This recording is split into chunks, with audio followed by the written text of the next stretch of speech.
Our episode today is going to be about leftist justice. I think there's a fundamental redefinition of justice. People who are constantly doing crimes and somehow getting out. How does this keep happening? It's because we haven't actually been a punitive justice culture for a long time.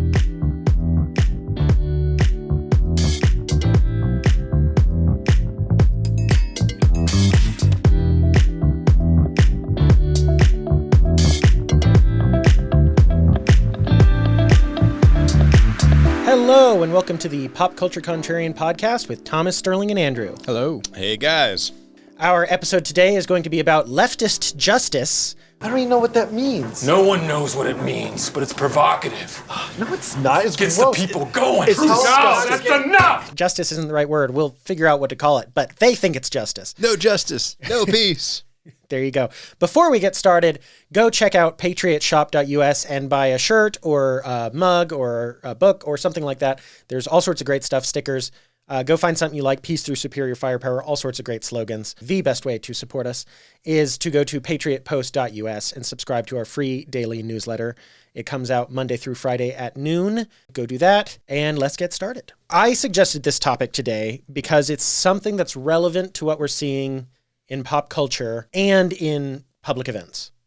And it's this idea of leftist justice, or the lack of understanding even of what justice is from leftists. The mayor of Seattle said this very recently in the last couple of weeks. He said, of criminal felons, he said, when this person is committing 6 or 7 crimes, I don't know his or her story. Maybe they were abused as a child. Maybe they're hungry. But my remedy is to find their life story to see how we can help. First, I have no desire to put them in jail, but I need to protect you, and that's calibration we have. That's just by itself so incredible. To me, you commit 6 or 7 felonies, I have a desire to put you in jail, actually. Yeah. The key word here is restorative justice. It's a term, it's kind of an ideology that's kind of become vogue on the left in regards to cropping of, I guess you could put under the big umbrella of social justice, an element of that. Mm-hmm. And it looks at not the individual as culpable necessarily for committing the crimes. And you could say restorative justice as opposed to like punitive justice. Right. And so in this instance, I think we're having a lot of politicians on the left, Democrats primarily, who've kind of embraced this worldview where they see that whenever there's crime, it's kind of a collaborative problem, not just the individual breaking the law and therefore being punished for breaking the law. They try to bring in this kind of like holistic view of saying, well, they're an element of society, so there's an element of blame that kind of goes beyond just the individual. Right. And so they harp on or focus on this kind of other externals.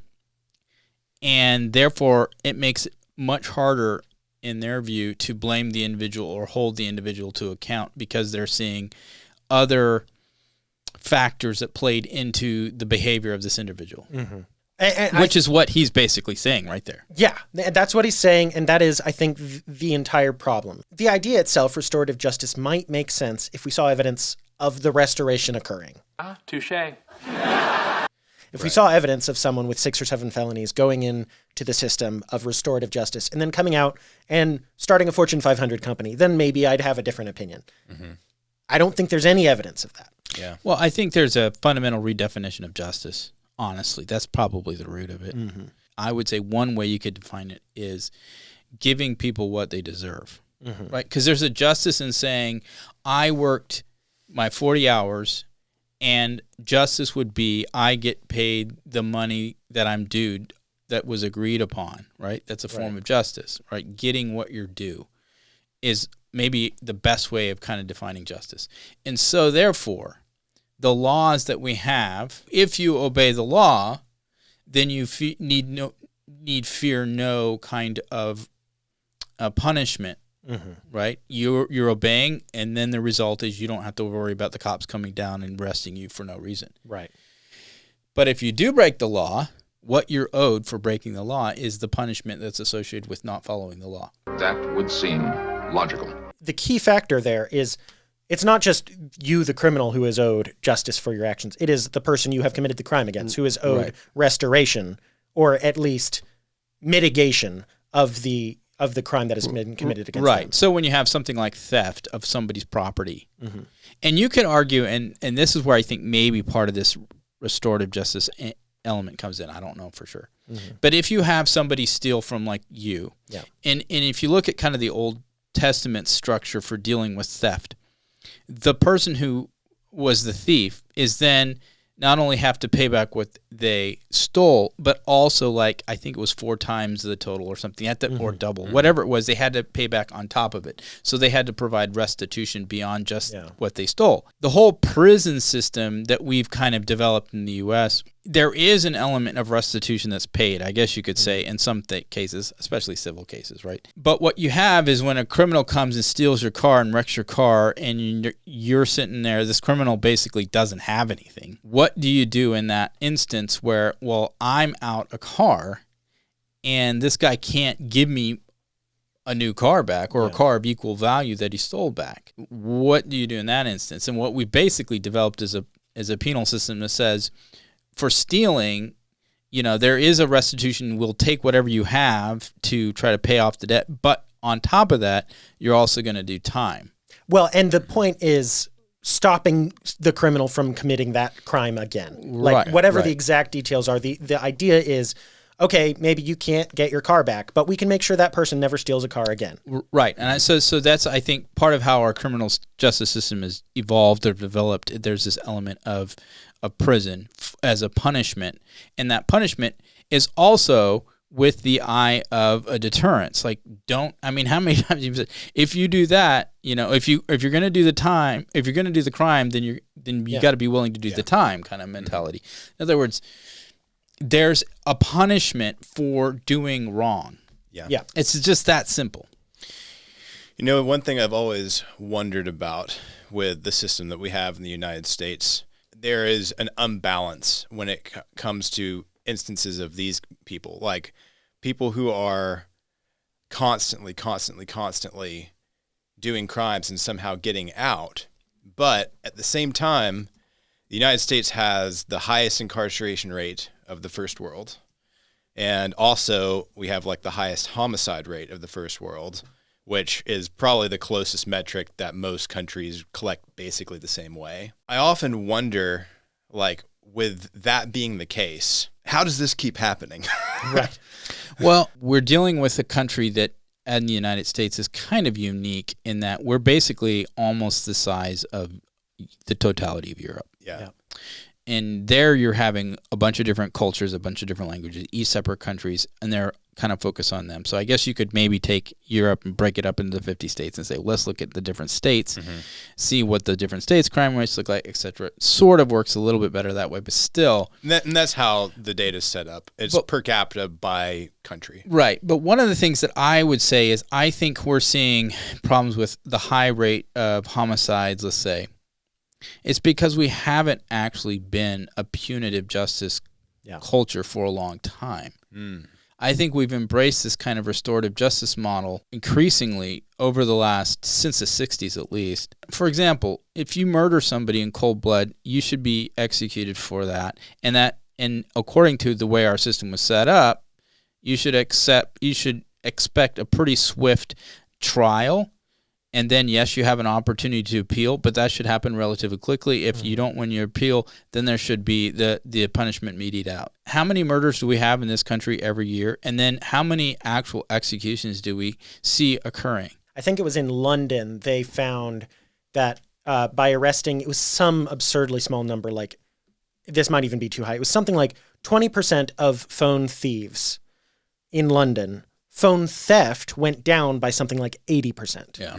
Because most of these criminals were recidivists. So they did the same crime again and again and again and were never punished for it. So that's probably at play in America as well, where you have certain criminals who are out there committing felonies over and over again, and then they're free to do it again and again and again. Yeah. I so often wonder how that even is the case, because the criteria in the United States for becoming an incarcerated criminal, for going to jail, is so much lower. Like, it's easier to go to jail here than anywhere else in the first world anyway, for the most part.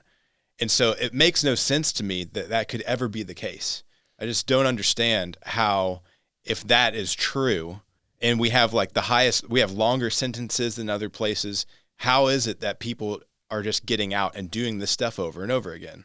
Well, I mean, clearly there are people that are. I mean, like in the story, this guy who's had 91 times a felon, and he's only 52 years old. I mean, okay, somebody is just basically, it's a revolving door. Once they have become, I guess you could say, a hardened criminal, because that's what that is, they have little fear of breaking the law. The issue of crime, I remember, was a big one in the 90s, because we had the early 90s to mid 90s. I mean, we had really bad violent crime issues in this country.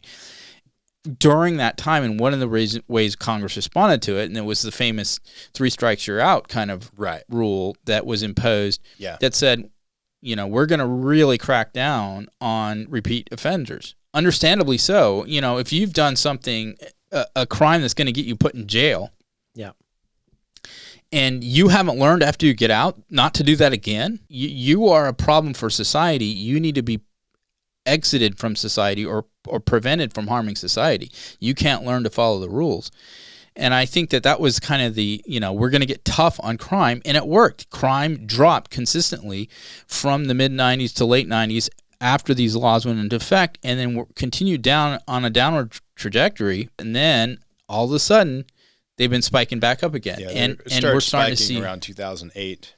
Right. Now we're starting to see, I think, this kind of like, oh, we were too hard. We need to do the whole restorative justice concept actually focuses on the criminal and not the victim, which I think is backwards.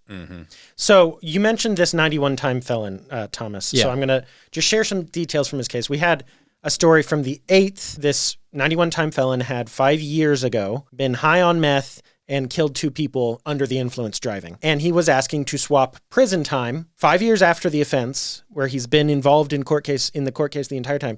He's asking to swap prison time for those 2 murders that he committed for substance abuse rehab, basically. And then there's a story from yesterday, so that'll be the 12th, where a judge is still considering this. There's been more than 40 hearings, motions, and conferences on this story since 2020, and it's still... The judge is like, I don't know. Should I throw this guy in prison, this 91-time felon who killed 2 people, or maybe I should let him go to rehab and see if he can rehabilitate? That's not a decision at that point. Yeah. Well, to me, there's another blatant issue here. Who pays for this rehab? Who's paying for this? Yes, taxpayers. That's taxpayer society. The law-abiding are paying doubly for the criminal, not just for having to suffer under the criminal's criminal activity, refusal to follow the law, but also now after the criminal is having to be jailed, imprisoned, rehabilitated or rehab, whatever this thing is. Those are costly programs. And there's this sense in which, how is the criminal in prison? I mean, they do have some prison work programs, right, where they're sort of working or doing something, and that's good. I think you should put those prisoners to work. I feel like we should put a lot more prisoners to work doing stuff. I mean, they don't deserve to get paid. They're earning their keep in prison, you could say, and that's about it. But I mean, that's an offense to me right off the bat, because the focus isn't on what the evil that this individual is responsible for committing. It makes the individual or the criminal almost like a victim of circumstance. And I'm sorry, but that turns everything backwards. That makes everybody else somehow responsible for why the person did the evil they did, not the individual doing the evil being responsible for the evil they did. Right. Just on that note, bring in Irina Zarutska. You've heard that name in the past month or so. She was the Ukrainian refugee who was brutally murdered on a train by a multiple-time felon who had no reason to do it. He just felt like it, apparently. I guess there's going to be more details coming out as the case proceeds, but evidently, you know, with your own eyes, you can watch what happened, and that's what it seems to have happened. You're right. Too many people worried about this guy, DeCarlos Brown, and his situation and why he was doing the crimes he was doing. And it happened again and again and again until he killed this helpless girl on a train. Well, in his case, we do know that he is mentally ill. I think he's a schizophrenic, which, granted, when you're under a mental illness that you have no control over like this, I understand it. But then there is responsibility, because this was not his first incident of law breaking. Yeah. He was repeat, as we know, this 14-time repeat offender on various crimes. And it got to this point. Now, of course, this guy won't see the light of day. There is some complexity or nuance here when you're dealing with, and that's the point of a good judge is able to determine, okay, what type of action needs to be taken in regards to this individual because of. Yeah, so there's some nuance on how you treat Brown. There is not nuance on the Brown needs to be taken off the street so he can't kill little girls. No. I mean, you can still even have the argument, even though he's mentally ill, does that somehow preclude him from having to be executed for the crime of murder? Right. And even if you say yes, that doesn't change the fact it is, as a magistrate, as an elected official, as the hand of law and order in our society, your responsibility is to take dangerous people who you know to be dangerous off the streets. That's your responsibility.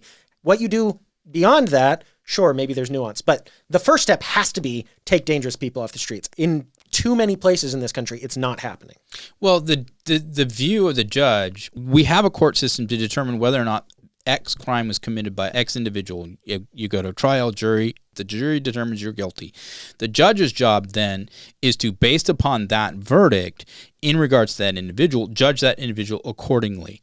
So it's not about how do we rehab this individual, which is what it's being turned around to. Like somehow the individual, like I said, is somehow a quasi-victim in this. Right. No, when you are the perpetrator of the crime, this is the judgment against that crime. You suffer the penalty for committing that crime. That's how our justice system works. When you twist it all around into knots and you try to blame other factors for that person's behavior, then you have these repeat offenders. Then you have people getting out who should never get out. I hope they lock that thief up and throw away the key. Of course, there's multiple layers to it to make it even more nuanced, which I understand there is history to this, but you can't get away from this. There's the whole race element.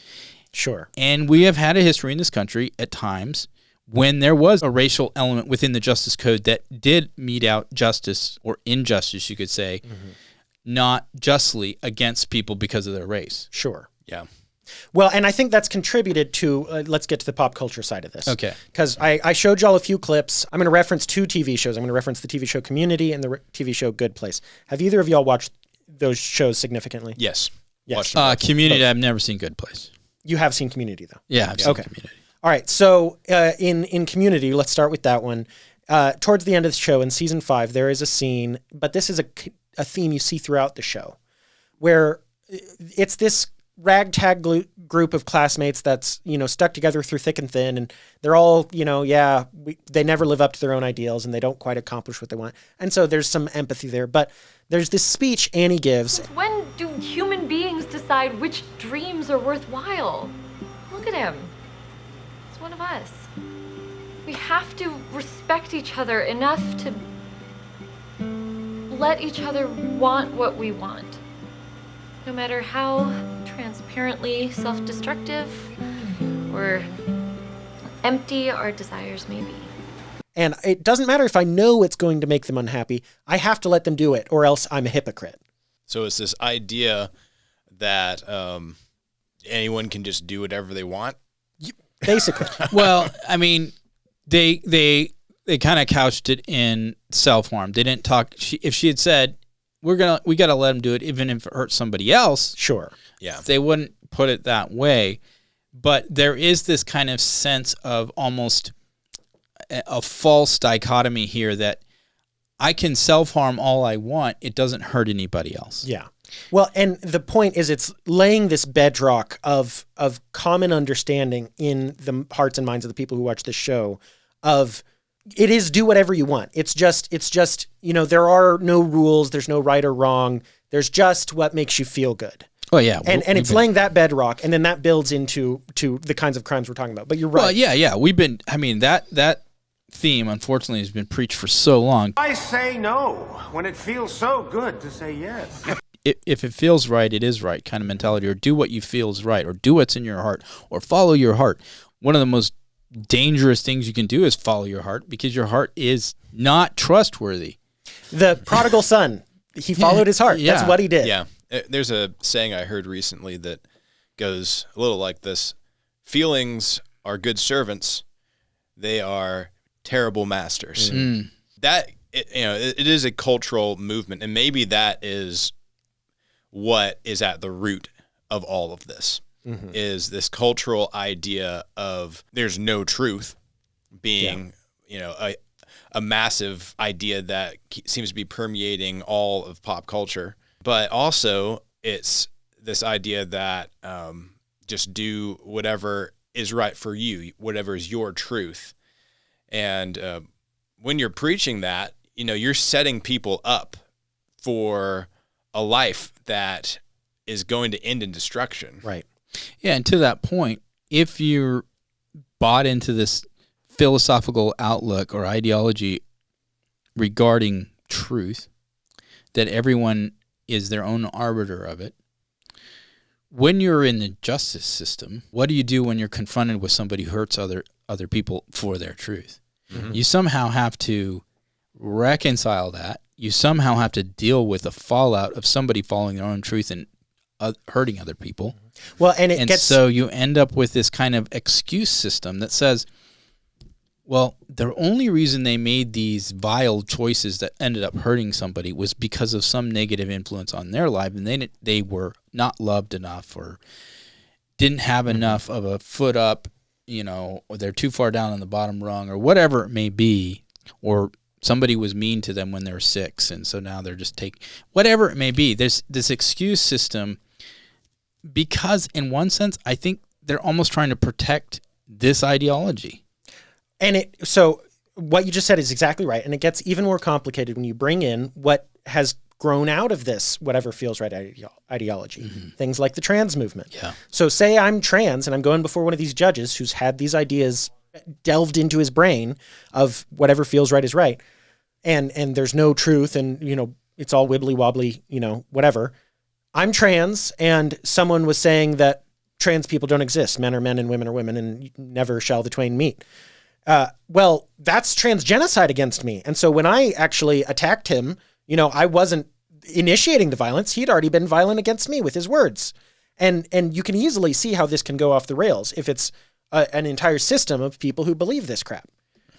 Yeah. It starts to turn into an argument where there is no possibility for a middle ground. It can't be. It's an impossibility. But the problem with everyone is their own source of truth, it invariably leads to greater and greater conflict because people are going to be, I see it this way, I see it this way, and the only way in which anything is resolved is fighting and one beating the other. So the community quote it's a little bit tangential, but it ties directly into this, the Good Place quote. And just to be clear, I'm not hating on either of these shows. I like both of these shows. They're very fun, but the messages are bad. In The Good Place, there's a scene in season 4 where Michael, who is it's a long story. It doesn't matter. Michael is arguing on behalf of humanity before a judge of humanity. Look, the point is, people improve when they get external love and support. How can we hold it against them when they don't? Making the case explicitly, and then it's played out through the rest of that season, that bad people are bad because of their circumstances. They're bad because the world is complicated and you can't buy Coke without supporting blah, blah, blah in, South America and blah, blah, blah. And everything's, all tied together. And so bad people, it's not really their fault. It's the world conspires against them to make them bad. But if people were just nice to each other and they didn't have any material needs and they could just focus on self-improvement, they would become perfect angels. And that's literally the case the show makes, by the way. Yeah. And that's been this really the problem with much of the liberal West for a long time. The idea that humanity is born innocent and it's society that corrupts the individual, when the truth of the matter is humanity is born corrupt. We're born with a sin nature, and that sin will definitively expose itself. And if that's not addressed, especially early on, if children aren't, you as a father understands this, if children aren't corrected, that allows for that sin nature to metastasize and grow into other areas, into stronger things. And we all wrestle with it. What the law does, the law can't change people. It just can't. What the law does is say, this is what is right, and if you break it, this is the punishment you get. And That's all it can do. And so the concept of restorative justice sounds good, but it, as we're seeing, is impotent to change people. Just being nice to the criminal doesn't make the criminal not a criminal. Yeah. Right. It doesn't. And it being nice to the criminal raises the risk of them committing another crime against another innocent. Well, it also dismisses the obvious logic of if you don't respond to it, you're reinforcing it as if it doesn't matter or you can continue because you continue to get away with it. All that does is tacitly reinforce this notion that, well, I can continue to do things and get away with it. I can continue to make excuses and guess what? I'll get away with it. I'll get away with the crime. Yeah. And what a good magistrate or judge is going to do is going to say, look, I understand you had a terrible life. Your parents were abusive and you were orphaned at, age 10 or whatever. But a girl is dead and you killed her, and so you got to go to prison. That's what a good judge will do. Yep. Yeah. Yeah, there is a debt owed to the victim, most definitely. If a society refuses to uphold justice, then what it ends up doing is undercutting the very trust in the society's system and view of justice. People don't trust it anymore. People don't trust it. Unfortunately, one of the things that starts to happen is people try to start taking it into their own hands. And invariably that doesn't result in justice either. I was thinking about this today. I actually didn't prepare this example, but you just made me think of it.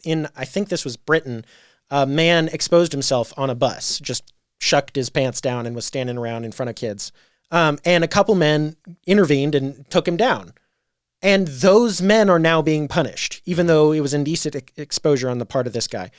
And so to me, it maybe, I guess I have to be hypothetical here. But if it's a hypothetical situation like that, where someone is a threat to children or in being indecent around children, I know if I call the police, nothing's going to happen to you. You might get a slap on the wrist, but that's going to be it. And I know I'm going to be punished if I intervene in the slightest. So I might as well go all the way and make you never want to do that again. And that just leads down a terrible, terrible road. It's why justice matters. It's why you have a system that is consistent. Because people know the rules. I mean, let's just go college football here just for a second.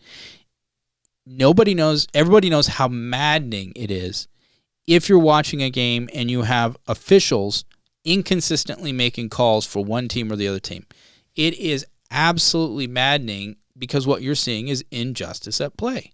Is this inspired by something this weekend, Thomas? It could be, but the point being, we all understand this. For any kind of a community, any kind of nation, the rules that are set have to be applied equally and fairly. We can't have a two-tiered system. We can't say, oh, we're not going to hold you to the same standard as everybody else because you had a tough upbringing as a child, right, or because you're of a certain race, or because you're of a certain sex. Whatever excuse we come up with, if we start using those as ways to not uphold the same standard to everyone, guess what? We're going to actually have more problems with injustice than actually arrive at greater justice. Yeah. For me, it's amazing how many issues boil down to this. It's internal or external locus of control. And I've talked about this many times on this podcast, but an external locus of control says bad thing X happened to me, but it's because bad person X committed it and bad system X was what enabled all that to happen. See, you're always saying there's something wrong with society, but maybe there's something wrong with you. If it's me, then society made me that way. An internal locus of control will say, okay, bad thing X happened to me, but I am in control of my life and I am in control of how I respond to that. And I can overcome this adversity. And maybe it was my fault for putting myself in that situation where that could be done to me in the first place. And maybe I should have made better choices to avoid that. That's not to say someone with an internal locus of control can't actually be victimized by someone else. You could be. You're still going to view your own life as in your own hands. And someone with an external locus of control is going to view their life as in somebody else's hands. I would say we have a large contingent of people who operate on the external. How do you fix that? Because jail or the law is not a deterrent. And clearly it's not. I mean, our jails are full. Right. Yeah.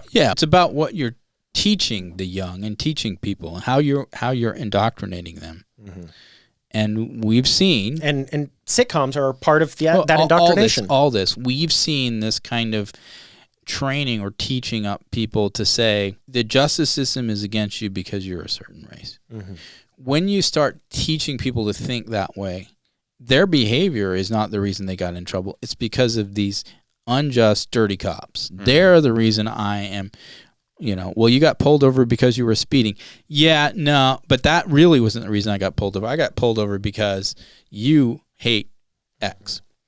And when you start looking for excuses to avoid the consequence of your own behavior, this kind of problem starts to result. And when you have judges and even juries maybe, but primary judges, they're willing to go along with this, it only reinforces it more greatly. And like you said, pop culture in general, if culture in general starts to reinforce this idea, and it's the reason why we are so opposed to DEI. It's because DEI basically at its core teaches this kind of thinking, that justice isn't determined by the behavior of people and whether or not you follow the rules or not.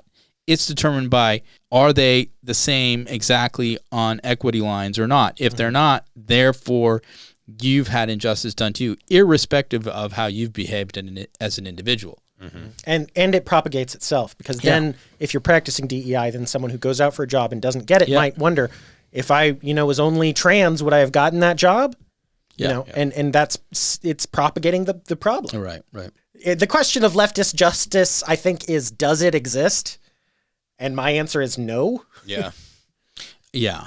I mean, and if you boil it down to it, justice it's not something that can be objectively verified, is what it ends up being. And so you're looking at not, here's the rules, or have you followed them? It's, well, where are you as an individual, and as your life, how can we make your life better, and how can we somehow mitigate what phase was Taurus in right. when you were, committing this crime? I mean, you might as well get into astrology at that point. I know. It's really it is difficult. It is frustrating, and when you don't, I think you have to look at justice very simply.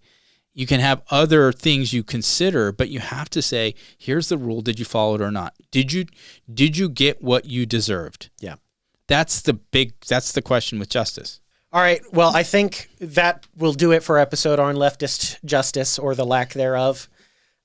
We are the Pop Culture Contrarians. We're brought to you by the Patriot Post, which is the oldest conservative news digest on the web. It's right and it's free.